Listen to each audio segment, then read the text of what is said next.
within sequence by Krishna Lodha. Thank you. Hi everyone. My name is Krishna Lodha. I am founder of Rotten Grapes Private Limited. We are a software development company from India.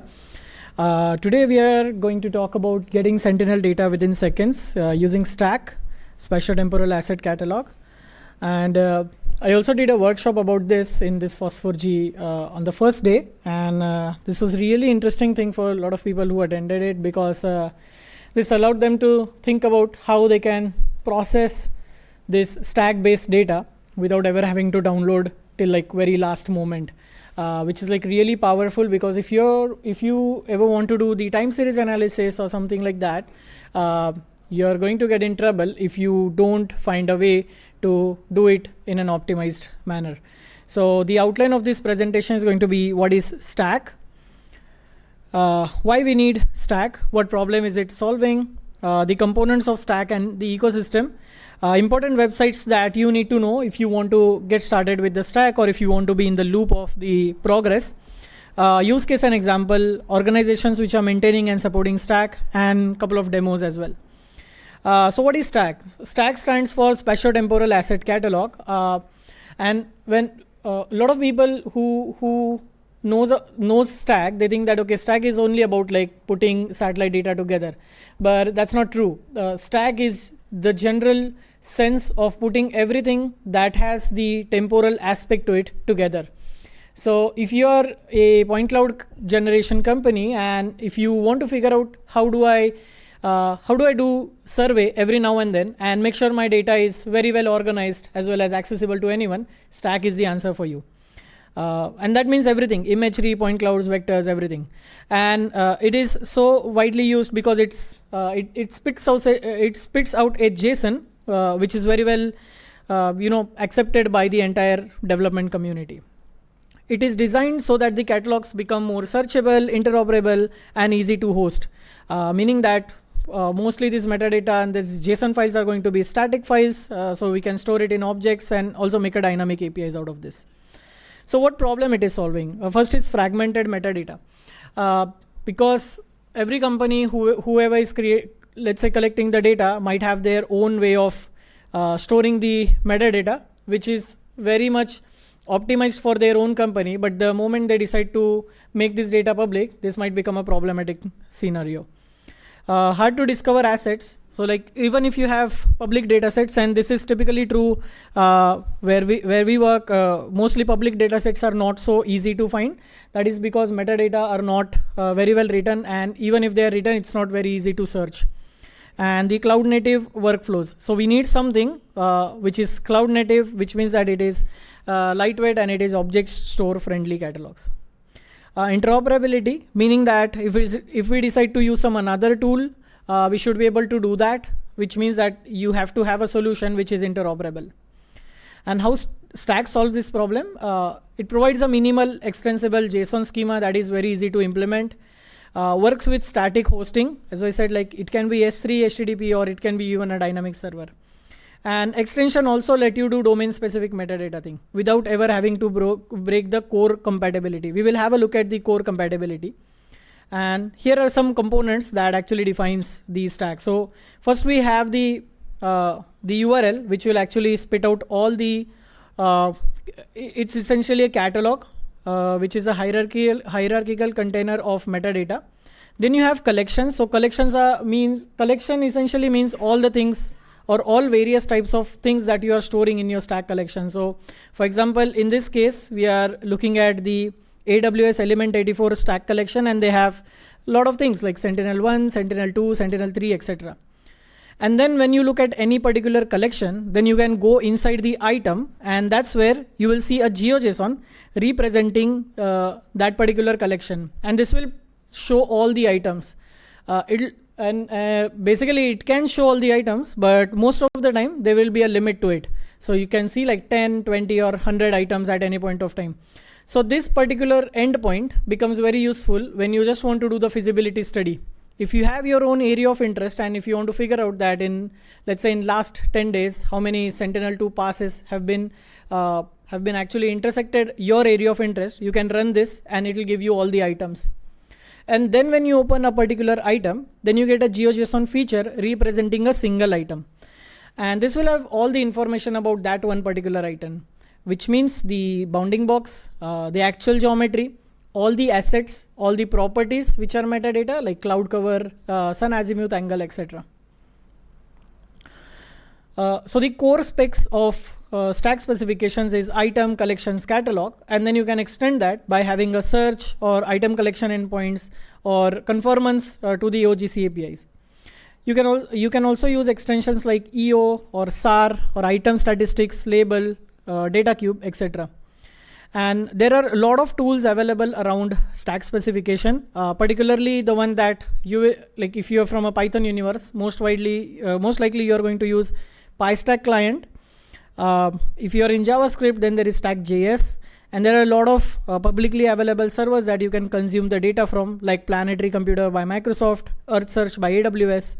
There are also Stack browsers, which helps you to quickly check if you are making your own stack specified API endpoint. You can just use this browser to make sure that everything is working.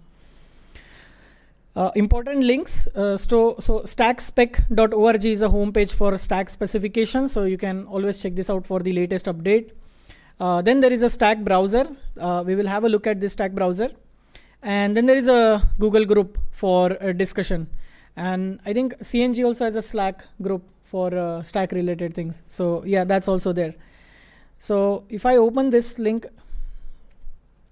so you'll see this stack browser, which is like an open source repository where all various stack endpoints are already connected. So you can easily see various endpoints like Copernicus data space ecosystem or Digital Earth, Digital Earth Australia is also here. And you can start exploring the metadata of this. For example, when we go to Earth Search Element 84, you see that there are a couple of collections that are there. And if you're interested into Sentinel 2 L2A, you can click on it, and this will load some random items in this particular collection. You can obviously do the filtering. So if you have your own temporal range in mind, and if you have your own spatial extent in mind, you can use that to filter the data. And then when you will click on any particular item, then you will see more information about that item. For example, what all assets are there. And people who have used Sentinel 2, you guys know that there are multiple assets that you use to create various kinds of indices in vegetation and climate change, etc., etc.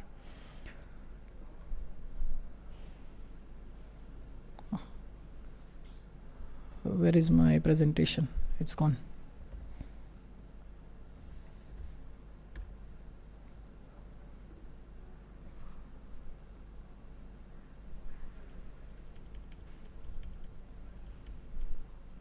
All right, so some example use cases of stack specification, which we have also used. For example, one is the cataloging satellite imagery. So this is, and I think this is pretty standard thing that is also becoming true for all the high resolution satellite imagery provider. Like we work with Maxar, we work with Black Sky. All of these services now provide stack endpoints. Like few years ago, it would have been like almost impossible to have a single Python code where you can actually get data from this multiple high resolution satellite data provider. Machine learning and training data. So label extension for storing training labels and links to the assets. Point cloud catalogs as well. We are also dealing with a lot of point cloud provider companies in Asia and Oceania region, where we have helped them to actually set up this stack entirely into their own system as well. And then the data discovery portal. This is the best use case, because if you want to be in a place where you want to expose your data publicly, and this does not mean that you actually want to give access to the data, but you always, like if you're a data company, you will need to figure out a way that how your data is easily approachable to anyone. And Stack is a very good way to do that. In a lot of cases, for example, even if you decide to use Microsoft Planetary, it's not like, even though they have implemented Stack API, it's not like you can just start using that data. You will have to do your Planetary Computer signing thing. Even though it's free, they still want you to do it. So imagine that even if you expose your data, you can still control the authorization and authentication to make sure that even though the metadata is out there, only the verified people are accessing your data. And last but not least is processing pipeline. So you can write serverless workflows that will read the assets itself directly from the object. This is something that we will have a look at as the demo. So organizations and project using and maintaining Stack. So there's a huge open source community contributors which are there. Some common participants are Radiant Earth, then cloud providers like AWS, Microsoft. National agencies, I see that nowadays a lot of national agencies are moving their, at least their raster data to Stack, research groups and private companies. Now let's see how does this work. So we'll try to do a fun example because I think we have some time.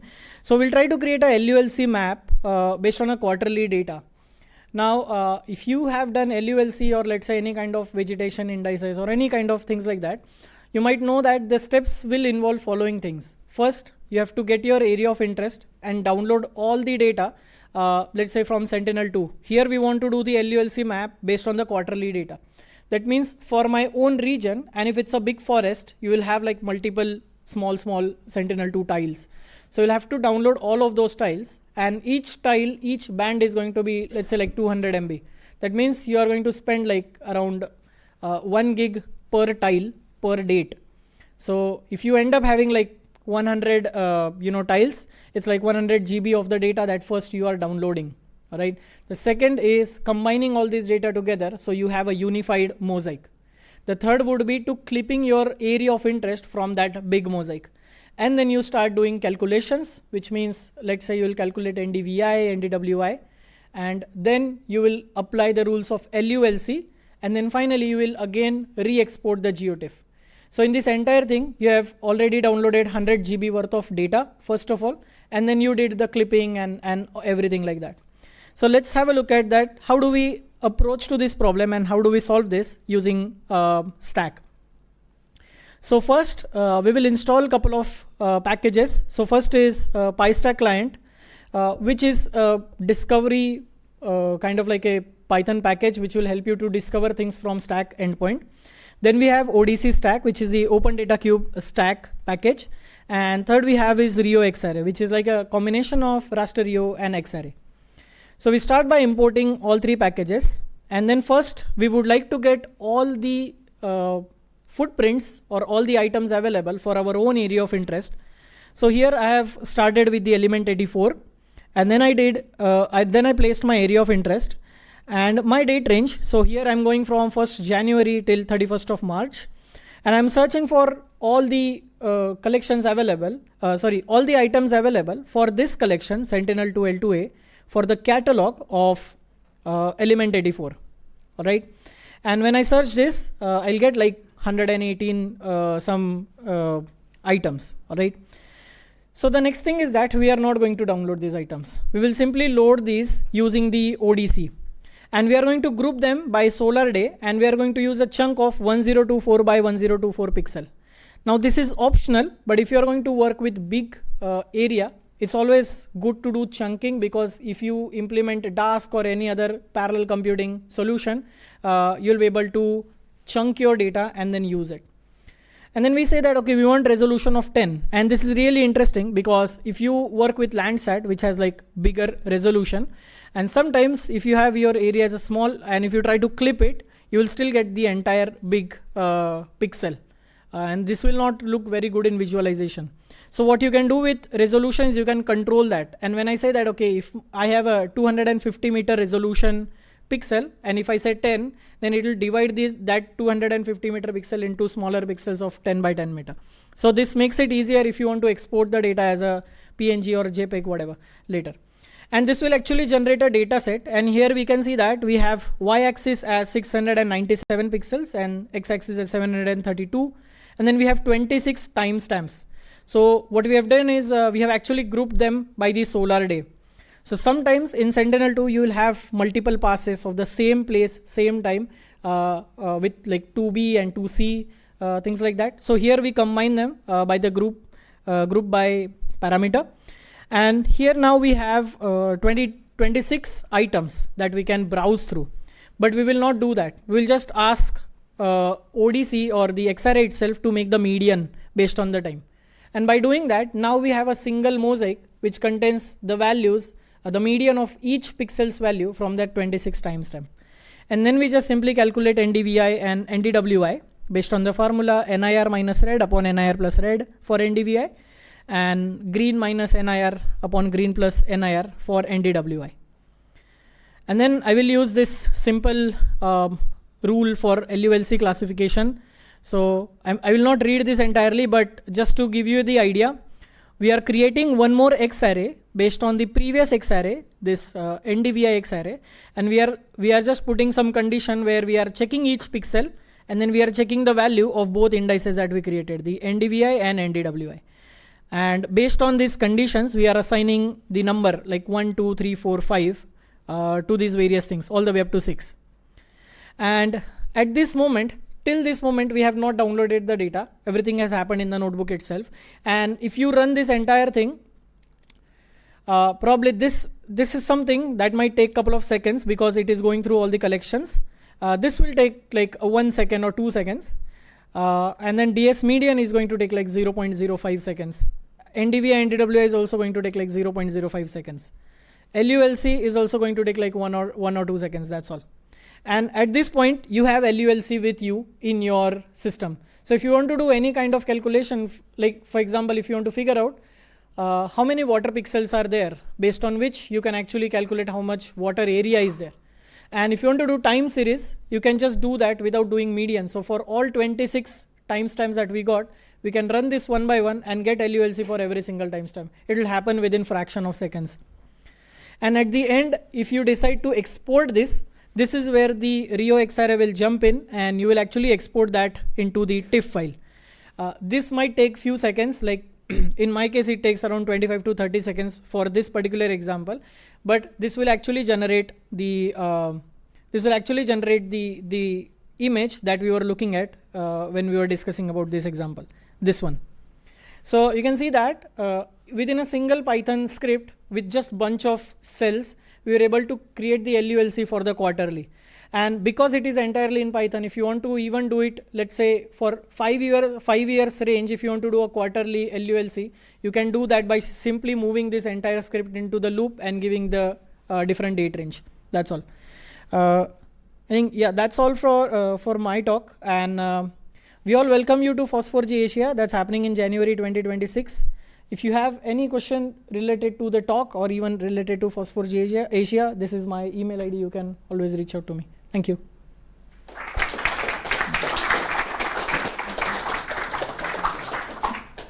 Hi, does anyone at this talk have any questions?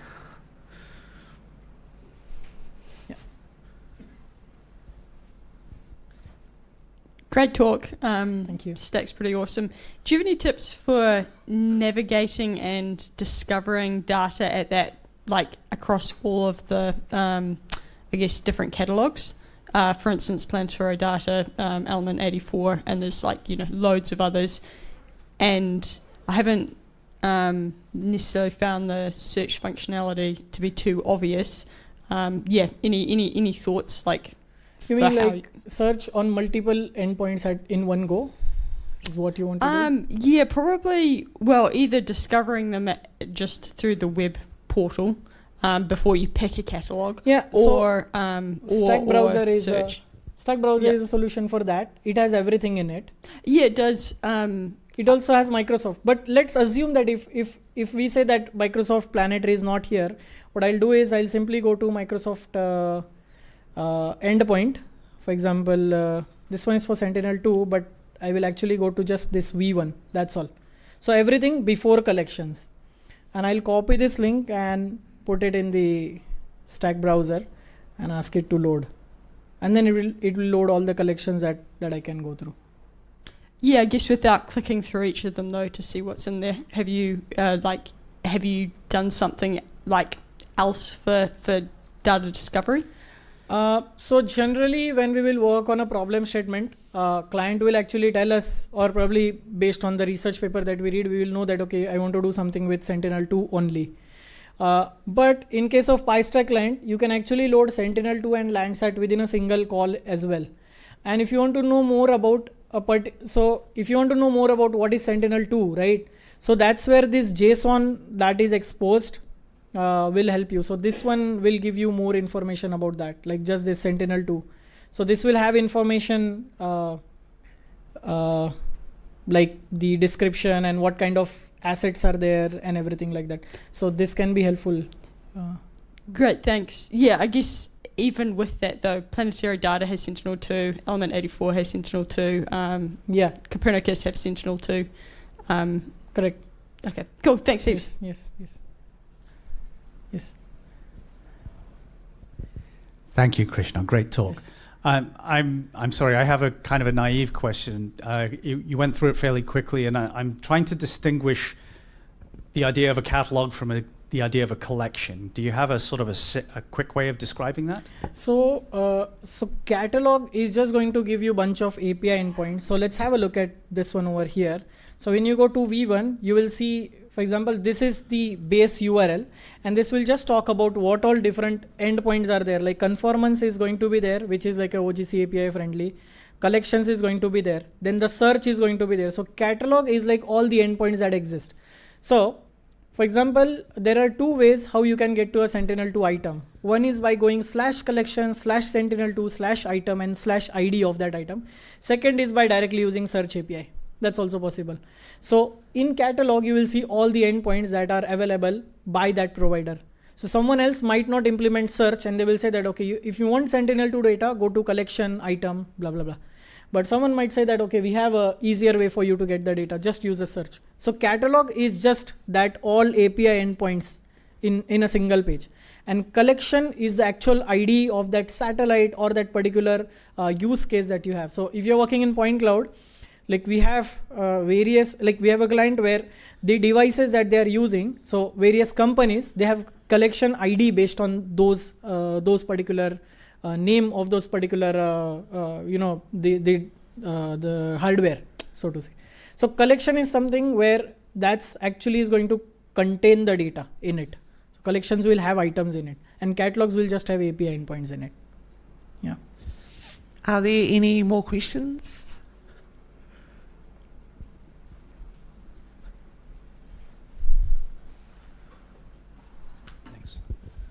Just maybe a simple question. If I have my own kind of my Data. university department has its own data, what's the best way to run STAC locally?